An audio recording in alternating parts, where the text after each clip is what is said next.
I'm Laurel Green. I live in Rockingham, and I'm here to share with you my excitement about the possible solutions for global warming. And that's our main purpose today. It's Reversing Global Warming, Introduction to Drawdown. And this presentation has been put together by the Pachamama Alliance. All these materials are available online. If you're motivated to do this presentation for more people, you can just do it. Isn't that great? So before we go any further, I'd just like to take a moment and say, just acknowledgement that we are meeting on the traditional lands of the Abenaki people.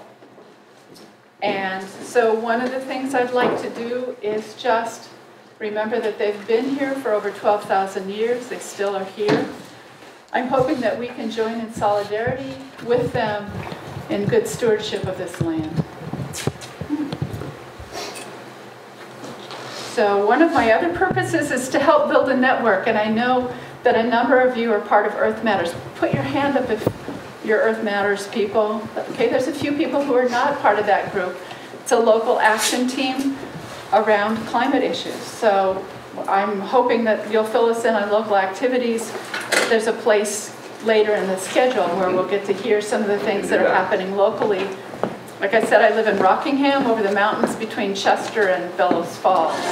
So I'm not as attuned to what's happening here in Manchester, but I'm glad to know that there's a sister organization here. So Steve, we could look at the next one. We have goals for today. The first one is just to present the possibility of reversing global warming. And then we'll see what important role you might be able to play in this process. So the presentation takes a full 2 hours. We have time to introduce ourselves, to talk among ourselves and process what's going on.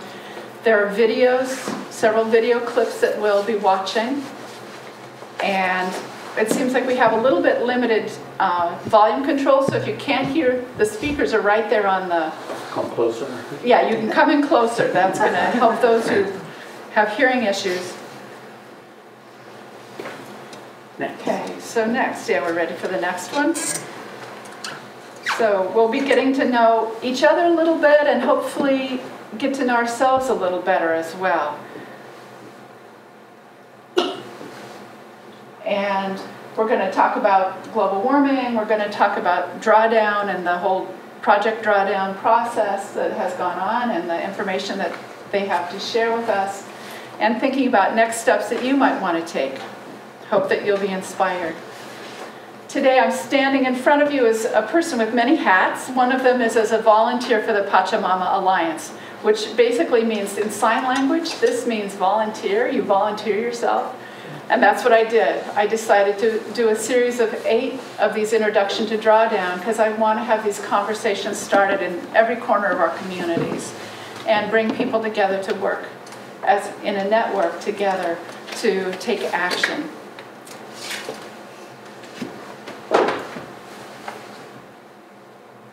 So I'm going to read to you the mission of the Pachamama Alliance.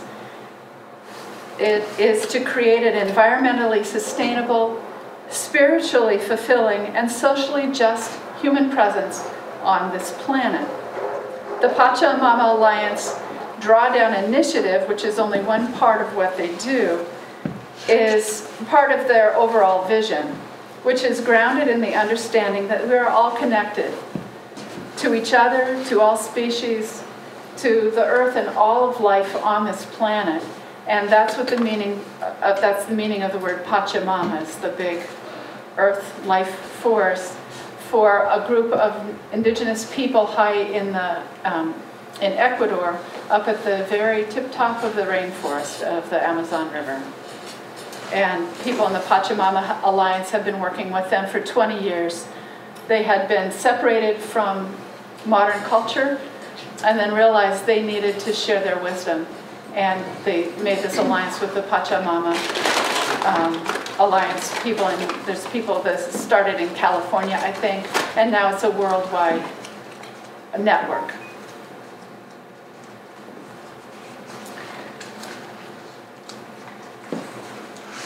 So the Pachamama Alliance has built a collaboration with Project Drawdown to get this information out and shared widely.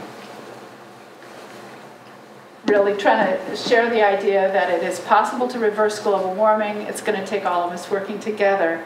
And by having these introduction to Drawdown, hopefully people will get interested and take action. To date, there have been programs like this happening in the US, Canada, Australia, but also, oh, excuse me,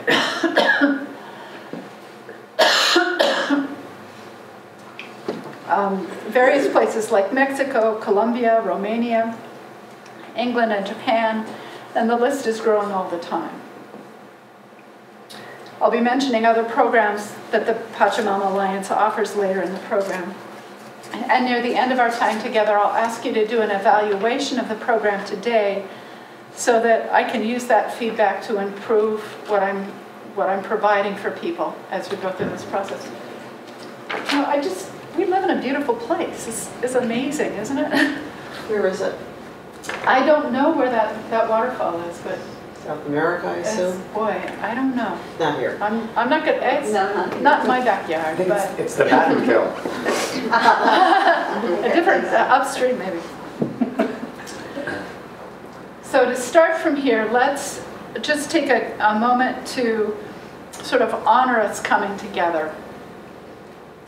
We're going to quiet ourselves and sort of connect with each other in place. And I'm going to sit down in a second after I get you started. If you're comfortable, close your eyes. Take a couple of deep breaths. And just notice every time you inhale and exhale, we often take just the air around us for granted.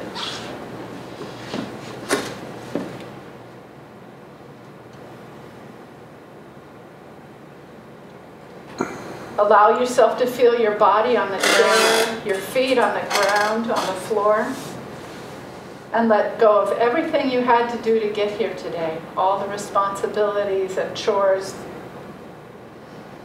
work and email. Just let all of that go.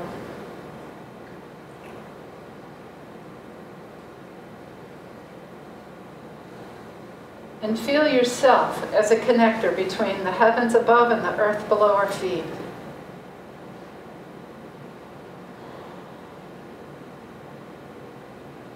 Open yourself to the beauty of this amazing planet that we live on, and notice your gratitude for being alive.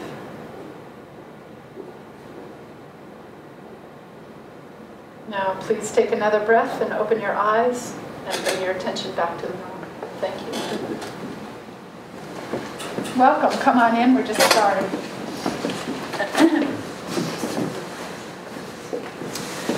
So now we're going to take a little time to get to know each other.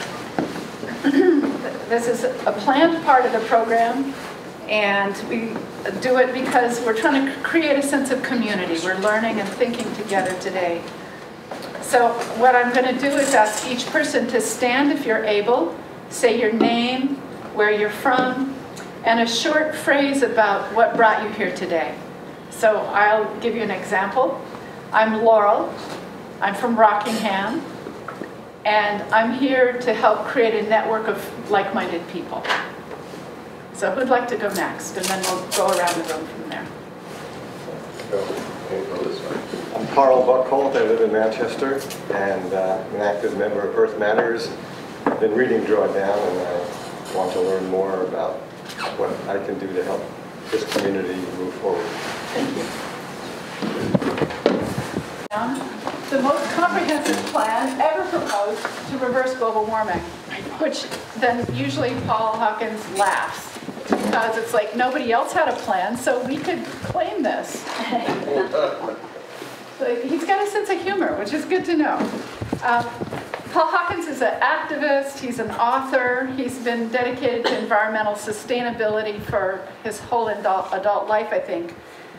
He's been done ecological businesses, writes about the impacts of commerce on living systems, consulted with corporations and governments around economic development in particular, industrial ecology, and environmental policy.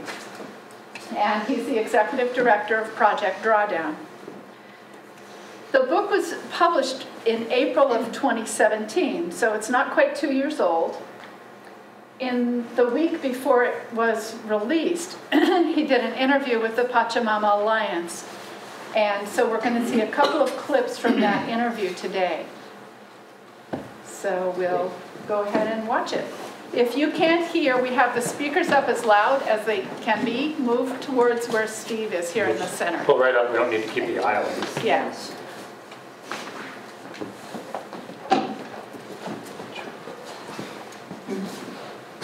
If you Google the top 10 solutions to climate change, top 20, 30, 40, 50, you name a number, but the top ones, what you get are proverbs.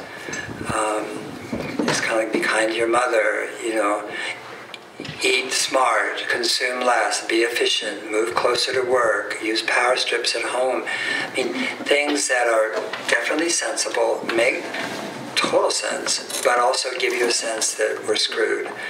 Because you know that the enormity of the problem, the challenge that exists, it makes you feel sort of hopeless, actually. Most of the solutions in the world that are being proffered to people are about people's beliefs, whether they're from experts or they're from activists or they're from institutes or NGOs.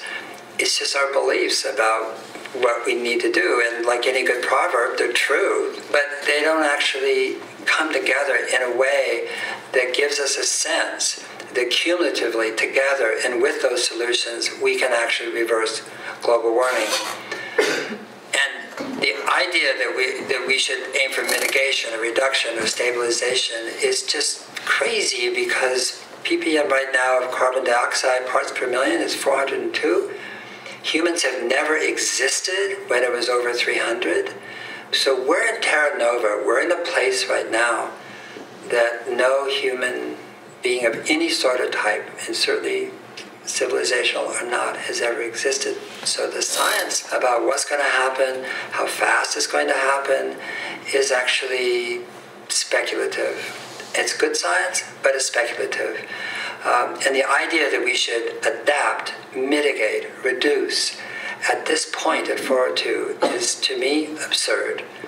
If you're going the wrong way, you have to stop. You just can't slow down and say, now we're not going the wrong way. You still are going the wrong way. And that's why I say right now the proposals around addressing global warming are like Thelma and Louise in slow motion. We're just going right over the cliff, but we want to go slower. And that is not an inspirational goal for humankind. The only goal that makes sense for humanity is to reverse global warming. It's to stop, turn around, and go the other way. And I don't believe that you can achieve something if you don't name what it is you want to achieve. And naming the goal of reversal actually opens up possibility. There's this idea that somehow if we make our goals too big, that it's too hard. It's the other way around. The bigger you make your goal, the more spaciousness there is in your mind, and creativity, imagination soars within a big goal and doesn't get very far when the goal is really tiny and minuscule. Drawdown is the point in time when greenhouse gases peak and begin to go down on a year-to-year basis. At least that's what it means in respect to climate. You can't achieve drawdown unless you bring carbon back home, because we're way past the point in the amount of greenhouse gases in the atmosphere that would lead to a stabilized planet or stabilized weather systems. That's gone. So drawdown depends on bringing carbon back home. There's only one way we know how to do it, and it happens every year, and that is through photosynthesis. And if you look at NASA maps of carbon dioxide emissions a span of a year, what you see is that every year, actually, we do draw down 6 to 7 ppm. So it goes up and it goes down, it goes up and it goes down. The problem is it doesn't go down to where it was before, and so there is a slow incremental increase of CO2 and greenhouse gases. So it's really about that equilibration and getting to that point where we bring back every year, over the course of a year, the same amount that we're emitting, and then bringing back a little more, and that point's drawdown. And that is a very doable thing. And the way we face it, the way we looked at it, is as if it's, almost an impossible task, And it's the other way around. The solutions surround us and around us all the time. The IPCC, the Intergovernmental Panel on Climate Change, is the most magnificent and greatest scientific endeavor in the history of humankind. There is no second or third place. Given that, you would think that we would know what to do cold. But actually, the IPCC doesn't really work on solutions. They do have a third working group that is about solutions. And the one that came out 2 years ago was 2,017 pages long. And I don't think anybody I know read it. And it didn't become accessible in a way to people that they knew what to do as individuals, as communities, neighborhoods, cities, towns. It didn't make sense at all. It was science. So when we started Project Drawdown, we were working into a vacuum. What we did is map, measure, and model extant, existing, practical, hands-on, WW Granger, everybody can get them solutions or do them, and see what would happen if they continued to scale in a rigorous but reasonable way over 30 years, and whether or not we could achieve drawdown, which is that first point in time when greenhouse gases decline. And we just began a process of mapping and measuring and modeling them. But first we had to cull them and collate them and look at them all. We looked at hundreds of solutions and started to, in a sense, measure their impact. Either they have an impact in terms of reducing the amount of carbon, CO2, or greenhouse gases that are going up, or they actually bring carbon dioxide back home. They sequester carbon. And we obviously were interested in both.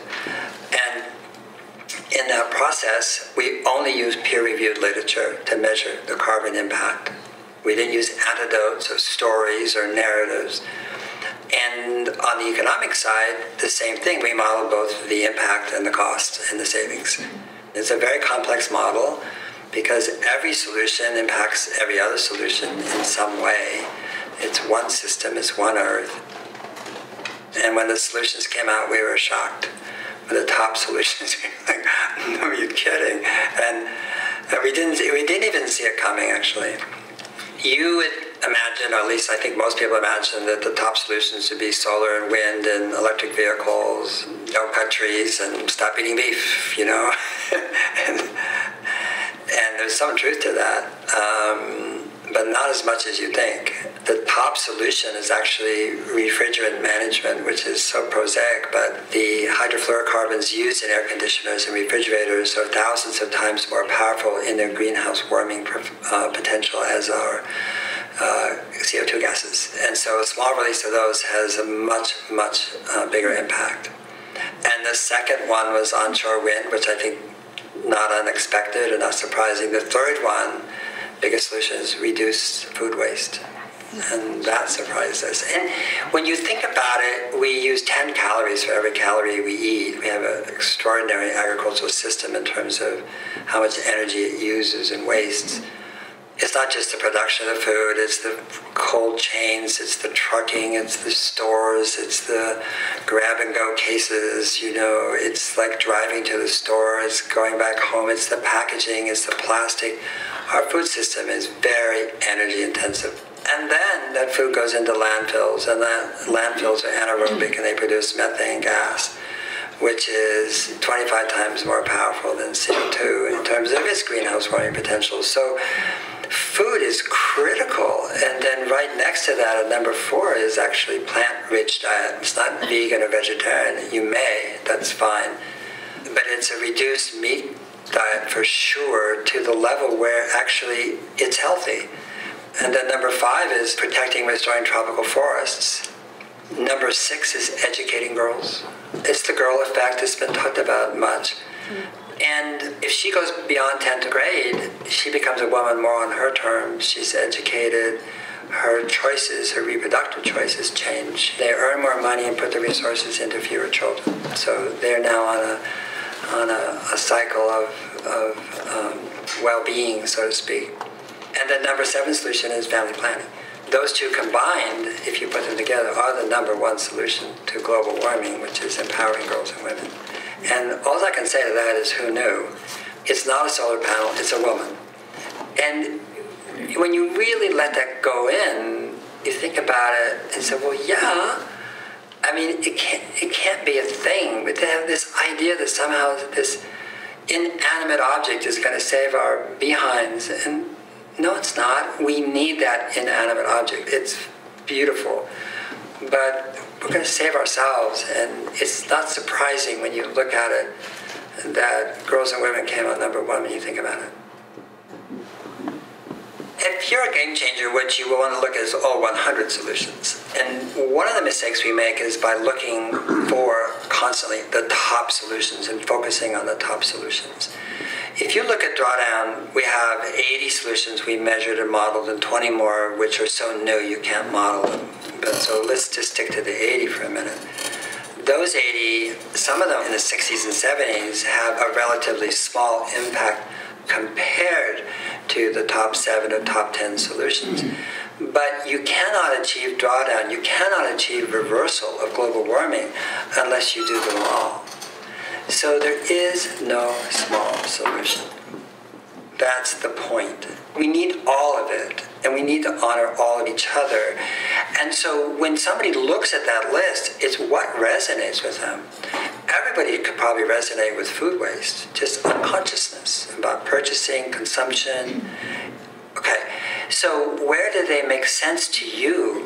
Where do they make sense to your community? Where do they make sense to your village, or to your town, or to your company, or to your city, or to your state, or your province, or your farm, or your grassland, or your cows? It depends on who you are, where you are, your culture. And in that way, you know what is going to be where you can actually make a difference and accelerate the uptake of a given practice or technique or technology, rather than saying, therefore, you should do this. I have no idea what anybody should do. I know that people know what they should do when they read and understand something that makes sense to them.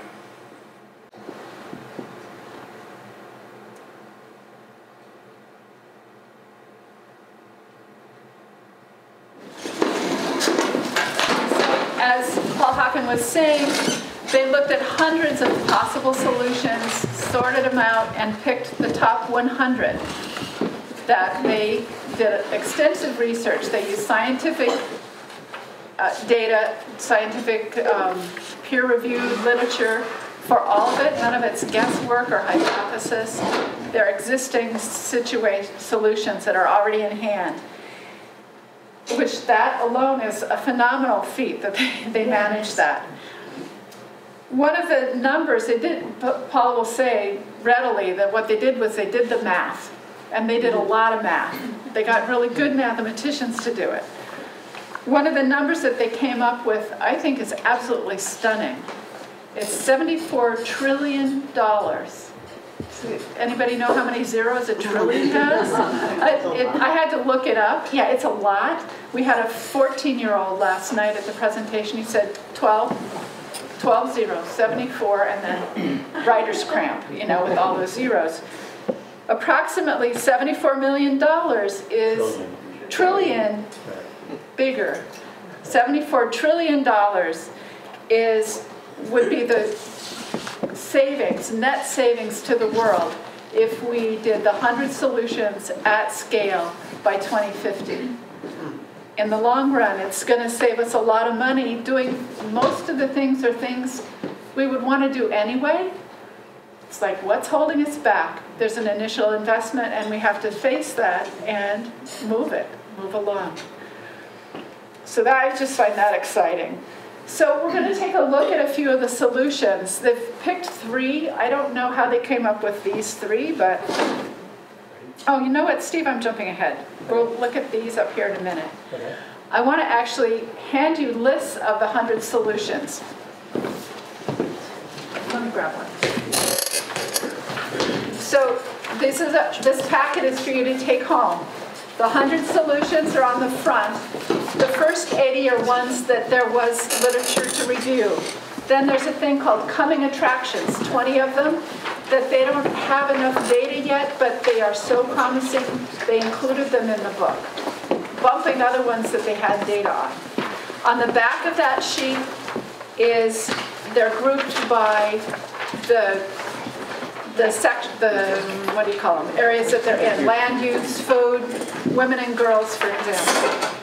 Then there's 4 pages that have just a 1 or 2 sentence description of each solution. So if you don't know what they mean by rooftop solar, you can go look it up. And at the very last page is questions that are often asked, some definitions, help you kind of get into it further if you're not already familiar with the solution. So just glancing that first page, what are some of the topics that pop out, maybe surprise you? Number 1, the refrigerant management. So that's what he mentioned there. So is that just our air conditioning of our house? Air conditioning and refrigeration. The problem is the materials that they use, the hydrofluorocarbon, somebody can say it? CFCs. The CFCs, thank you, are so strong in their greenhouse gas effect that they bump everything out. So a small leak of CFCs makes a huge effect on the climate. So quick question, are the refrigerators that we all have in our house right now keeping the planet healthy, or do we need to continually buy new ones to use the latest technology? I think we got to read it in the book, but I think it's about not letting it rust out and leak into the atmosphere. Yeah. As long as it's working well, I think it's okay. It's a lot about maintenance and disposal. So what other topics kind of piqued your interest?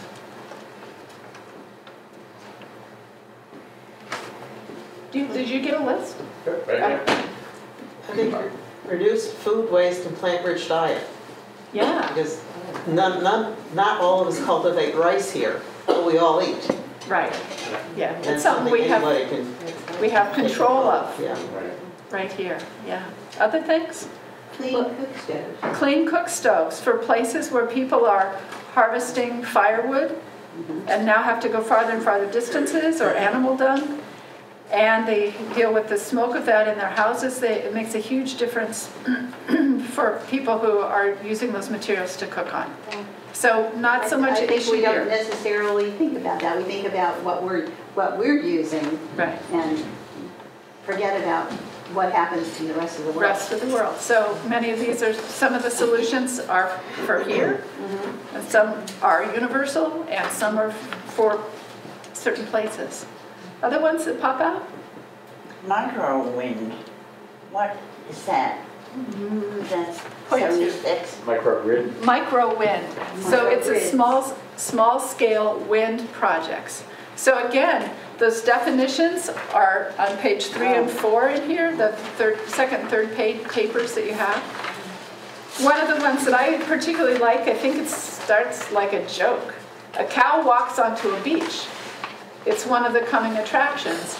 But they found, a farmer noticed that his cows who had access to seaweed belched less, they were producing less methane, and they produced more milk. They were using less of their body energy to produce methane. And so they've now tested and figured out which kind of seaweed does it the best. And I love it, especially combined with another one of the coming attractions, marine permaculture, where they set frames in the ocean and get this kelp growing, and all the sea life returns very quickly. It's a really good way to sequester carbon. It's a definitely win-win-win kind of solution. Seems like you'd set that up with some of this cow helping kelp, and you'd have like a super deal, right? Had you heard of that, about kelp and cow? Yeah. As a powder-free choice. Yeah, and it's got minerals. It's it's very healthy. But From the North Atlantic. yeah, great. Done it for All right, years. so I've got pencils and pens. We'll pass around. Take a couple of minutes and put a check mark by things on this list that you're already doing. Household recycling's on here.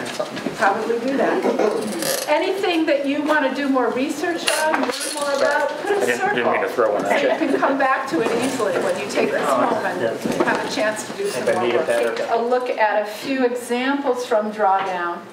Yeah, let's look at the next slide. So the first one, here's educating girls. Often very exciting for people to realize that educating girls along with birth control those two add up to more than the #1 refrigerant management as far as solutions. So the way that each of these work, this is how they're ranked. The ranking is by how much carbon they're sequestering. You can see here it's almost 60 gigatons of carbon.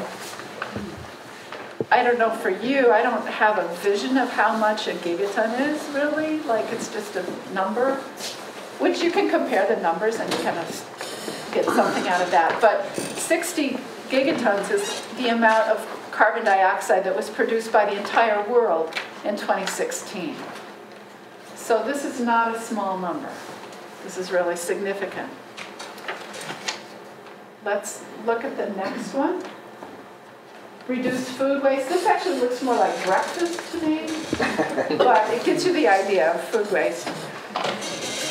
So it's solutions having to do with food. There are actually 8 of them in the top 20 solutions. So thinking about our food system and how we are each involved with that and what we can do in our local communities and our regions around food might be a fruitful place for us to work, so to speak, if you don't mind my pun. Changing our food habits makes a big difference, not overbuying, using what we have. All of those go into the food waste. And you can see 70 gigatons. That's why it's way up there high. It's a large amount. Let's look at the next one. This is telepresence, is what you do when you Skype or you FaceTime somebody. That's a version of it. Large corporations set up conference rooms where they have all the super technology and people who are meeting from, we had a woman last night at the presentation who has meetings with people from Manila, Vermont, Europe, and South America, I think she said. And she used to fly all over the world to go to those meetings, and now they do it telepresence. She's decided she's never going to fly again. She's done enough polluting that way, and she's using this, or the people she works for support the telepresence. So often corporations have the money to set it up. They'll have a conference room where they have the technology set up. They have people who are going to help them if there's technical problems. They do the maintenance and can make it happen. Just going to see the savings. Yes, it would cost $127 billion to set it up, but it would save, $1.33 trillion.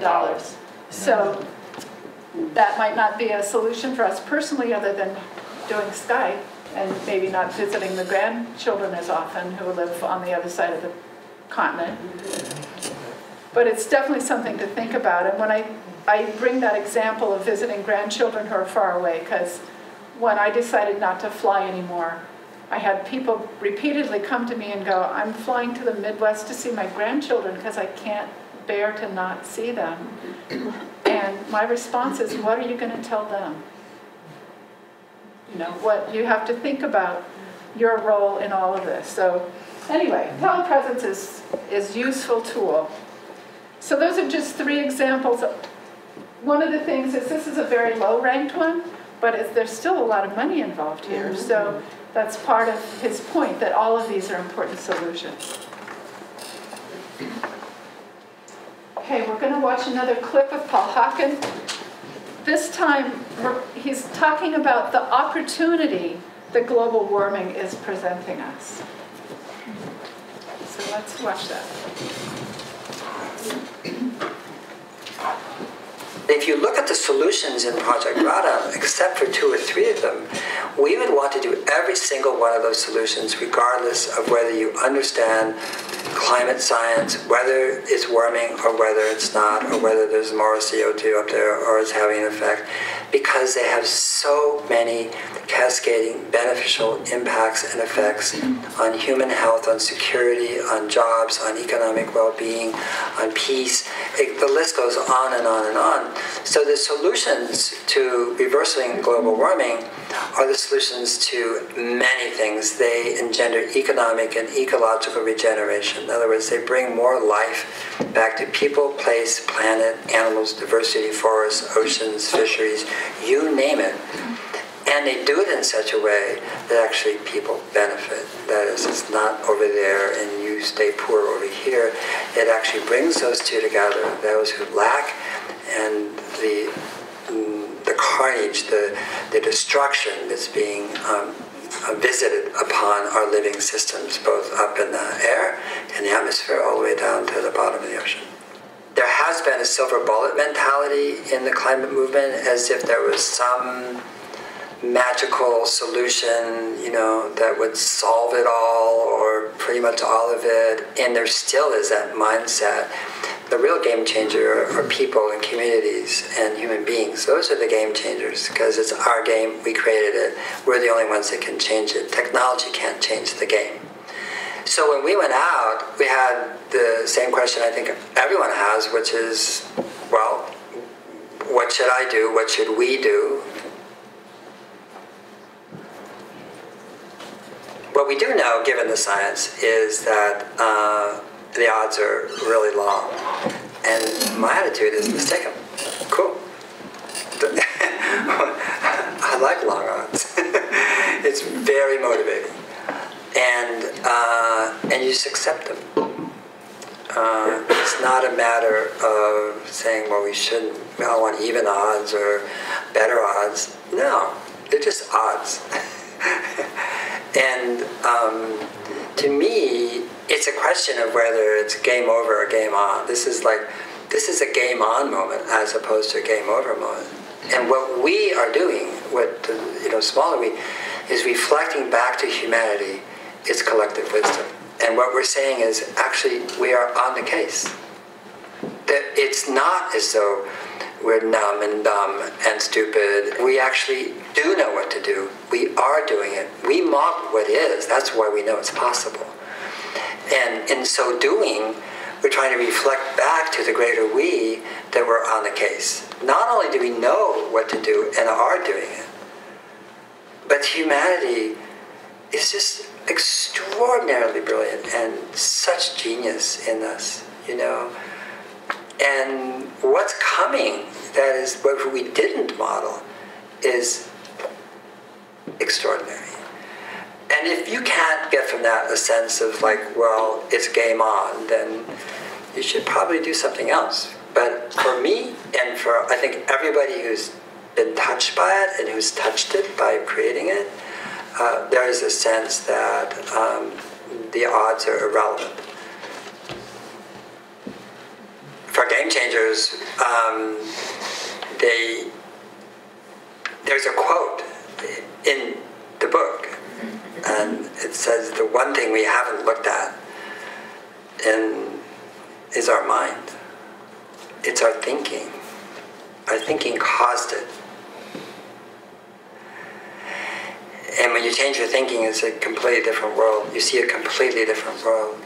And part of that is to understand that there is possibility in a way that is grounded, science-based,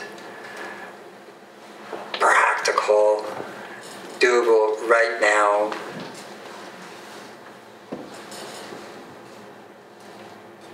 The purpose of the book is, at the end of it, I hope that the reader understands that if we're going to solve this civilizational crisis, we have to hold hands and collaborate.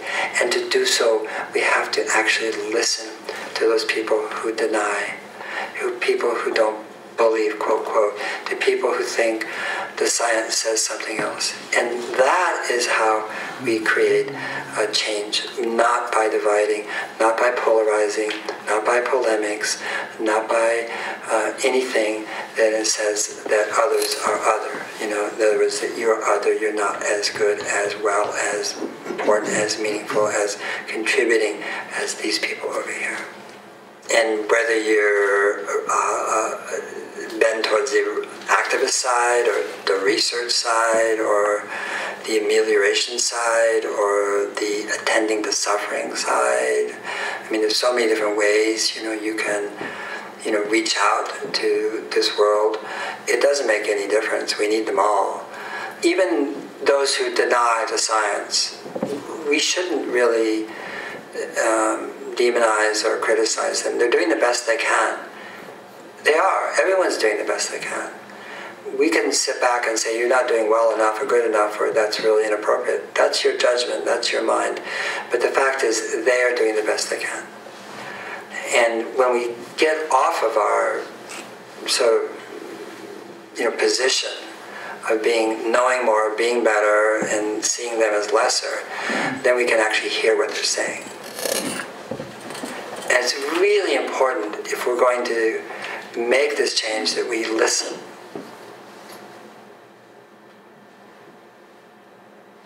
Is global warming happening to us or for us?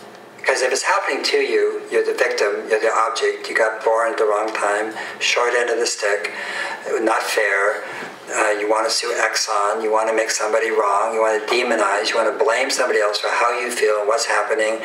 It's not a great place to live, or be, or think, or create. And if it happens for you, if global warming happenings for us, what does that mean? First of all, it means that it's beautiful feedback. It's feedback. If without feedback, we really suffer and get stupid at least. And not only is it great feedback, but it tells us what to do. It feeds our imagination, it feeds creativity, it feeds innovation, and it feeds a meaningful life.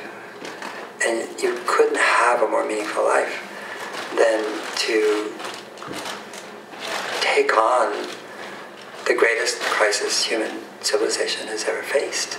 And it's like, here, I have a gift for you.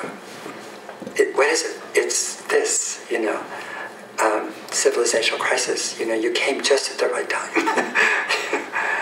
And we know what to do. That's the most important. We do know what to do. And this idea that,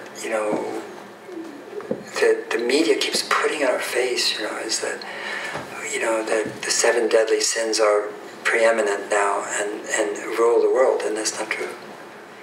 And we just are blinded to it by what we read and see. And this is about changing who we are, how we think, how we speak, how we talk to each other, how we act. And I can't think of anything that would give more meaning to a person's life, than global warming.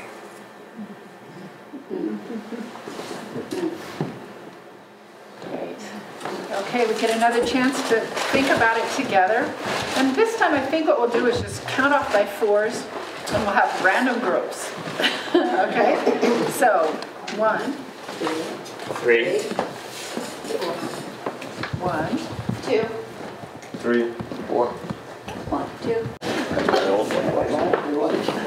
So at this point, the question is, what is next for you? I'm sure there's probably ideas bubbling up in your mind about, I could do this, or I could find a group of people to do this.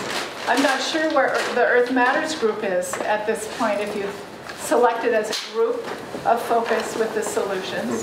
Yeah, you want us to talk about that? Can you do it in 2 sentences? Sure. That was one, and then we have looked at all the drawdown possibilities in this group that we had, and we've basically selected 2 broad categories. Regenerative agriculture, and there are other things that go along with that, but basically sequestering carbon using agriculture, like the Larson Farm does, and other examples that we have in the area, and combining the solar expertise that we have in our group with Jim Hand and Bill LeBerge with things around electric EV transportation to look at those kind of solutions in Bennington County. So we're actively working on those 2 areas. Great, thank you for that report. It's very nice to hear. All right, so let's see, where was I? Right, next steps. So the message that global warming can be reversed is absolutely critical for the world to learn about, for everybody you know. So please take what you've learned today and talk with people about it. Share with people about it. Taking next steps, it could include, you could change this, could include learning more about Drawdown. A number of people have the books. You can also find the information on Drawdown online. It's just drawdown.org. Very easy to find. And there's a gigaton of information there, I think, probably. I know that where we live, our local library has a copy of the book, and it's checked out most of the time. But you can share books with people. You can buy them at the local bookstores also, or stocking them heavily these days. So you can continue to educate yourself about the various solutions and begin to take action, especially as you come together with other people who are taking action.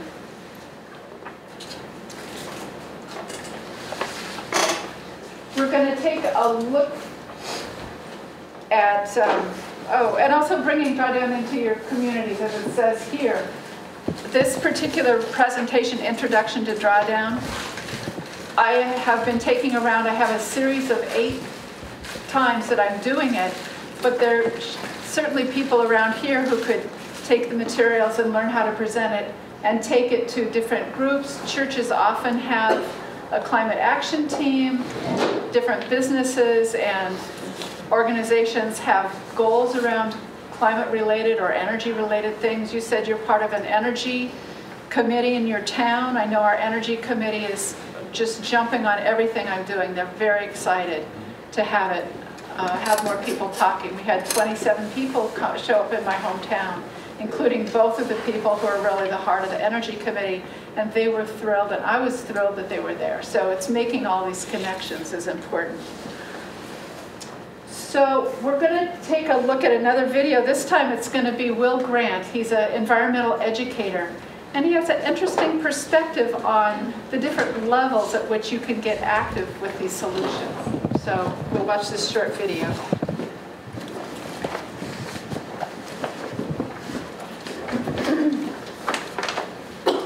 In terms of a lot of social change, and especially in relation to the environment, I think of what I call the 4 levels of action.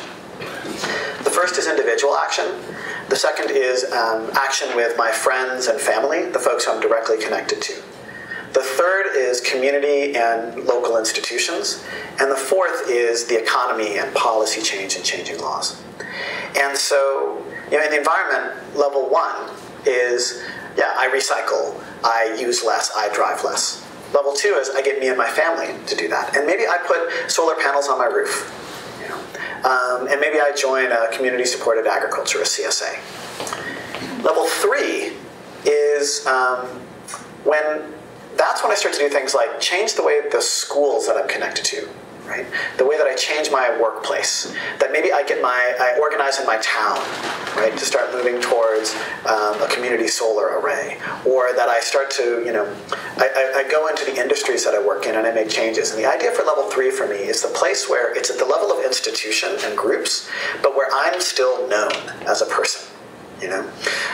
And so the example, and the other model that I give for level 3 is if I can get in touch with a person who's in charge within about a week and get a meeting, that's what I would consider to be about level 3. Like with some work, I can get a brief meeting with the mayor of my town, right?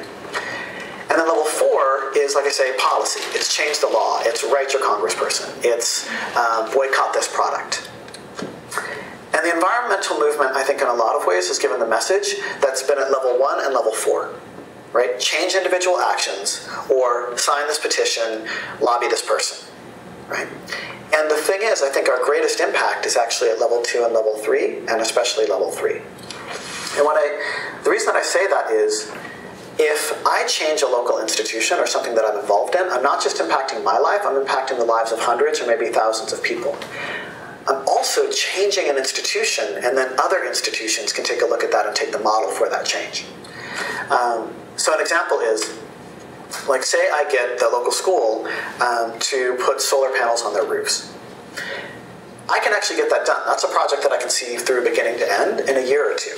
And I can talk to all the people who are involved in it, and I can figure out the economics of that. Like how much would it save, and how much would it work, and what would the cost be. I can organize and create a coalition to get it done. And I can do this part-time. I don't have to do this full-time. But the conversation that I have, that I get to generate at the school, is a big piece of the change. Right?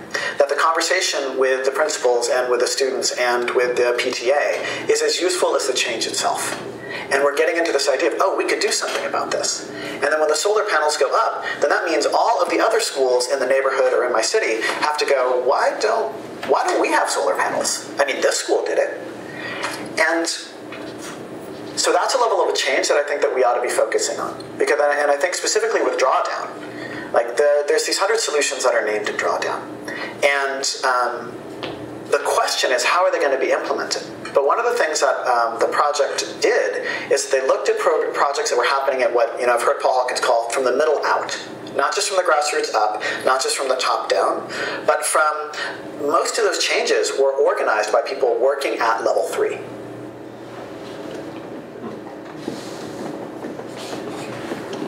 Cool, huh? Action at all levels are good. Level 3 is power packed. We can take it a little bit further. I know in my church in Chester, we had a climate action team. We were doing education, we were doing films, we were doing all kinds of things. And then we started talking about, why don't we set up solar panels here? And there were experts in the congregation. And within 3 months, people fundraised, got the solar panels installed, and had them functioning very quickly once the idea came up within the church. So pretty exciting, and now it's in a historic district, and we managed to site it so it's not offensive to neighbors, and it's functioning. It's going really well. Where's your church? In Chester. Where? What church is it? It's the Unitarian Universalist Church on North Street. It's in the Stone Village. So you can do stuff. You're powerful. In fact, as groups, we're more powerful. We're exponentially more powerful than we are as individuals. But even one person just standing up can make quite a difference. So there are possibilities of things around here. You mentioned that the folks here with Earth Matters have these 2 focuses. Are there other things that are coming up around here that people need to know about? Well, what's coming up, Paul? Why don't you stand up? Thanks. I think this is everybody knows, but it just came to my mind for a moment. Very soon we'll be having town meeting to encourage people to go to town meeting on the first Tuesday in March in our communities. Can I? Yeah. We're on to get into the frame. I know where I am. So there's 2 events coming up for the Earth Matters group. I would love the new people I'm seeing in our group to join us. You can come all the way from Cambridge, over there. I love Cambridge. On March 24th, we're setting up a thing to do Joanna Macy's work, the work that reconnects. It's a very beautiful, heart-opening way to deal with the despair and move forward, so please come be with us on that day. On 24th or the 23rd? Looks like March 24th, but it'll be in the emails if you check out, get the Earth Matters list. It's a little up in the air, but 350 Vermont is organizing a march on April 5th to April 8th from to Montpelier from Middlebury, walking along the pipeline route and trying to support the Green New Deal and trying to meet each other. It's going to be a spirit walk, a medicine walk. It should be really interesting. You can come for 1 day or 5 days. If you're not totally mobile and you just want to do some of the transport and support, there's places for everybody. So please do that. Please join that. Can you repeat those dates, please? April 5th to the 9th, I think. 5th to the 9th, yeah. 9th is in Montpelier. Yes. And just the Sunrise Movement, if you haven't checked out what they're doing. It's really beautiful. They are really going to put the pressure on the political people to do this work. And the Green New Deal is a great step forward to manifest this. That our government doesn't have just to be there to sell us out to the oil companies. It can do stuff for us. It can do this stuff. So we should demand that. And finally, I just want to say, we are now in a period of constitutional crisis. Trump went and broke the glass and said he didn't care about the Constitution. He's just going to grab the money. So people need to, that's serious business, and I hope we all stick together. I know that over in Brattleboro, there's going to be a rally on Monday, midday. I think there's a nationwide call for rallies on Monday. So check your local source. Also, March 15th is students are walking out all over the world, I think. Hopefully they'll do it in this country too. Yeah. So anything we can do to support students leaving class for the climate would be great. Right. So student strikes about the climate. Yes. Yeah. Great. So I'm sure there's other things. Great newsletter coming out of Earth Matters. If you're not already connected with that, on the sign-in sheet back there where it says interested in 350 on the right-hand column, check that and I'll make sure your email gets to the Earth Matters folks. Great. So we can go to the next slide, Steve. Here are all those 100 solutions. So if you've been inspired by what you've heard today, please delve deeper into these issues. We encourage you to figure out what your next steps are. One of the possibilities there, through the Pachamama Alliance, I'm going to be offering a 5-meeting series, they're not dates in a row, to go deeper, to study together, to choose one of the solutions and to take action. It's a little bit different than how 350 is functioning, so it might be an interesting complement. I'm hoping there are flyers on the back table about that 5-week program. It's called Getting Into Action. Drawdown Solutions, Getting Into Action. I also, on the back, dates for that yet? Yeah, the dates are on that. Okay. And it's not right in a row. It's going to be at the library in Bellows Falls for 4 of the dates. And the 5th date, we're going to do a potluck somewhere, but we'll figure that out among the group who participates, because we'll be into spring by then. There's also a flyer on the back table with the last 3 of these Intro to Drawdown that I'm doing. They're going to be in Westminster, Vermont, in Grafton, and in Springfield. So those dates are on there as well. So if you know people who, maybe a carpool from over here, people who didn't get to be here today could come join us over there. I'm also willing to bring it again if you have a group of 8 people or more.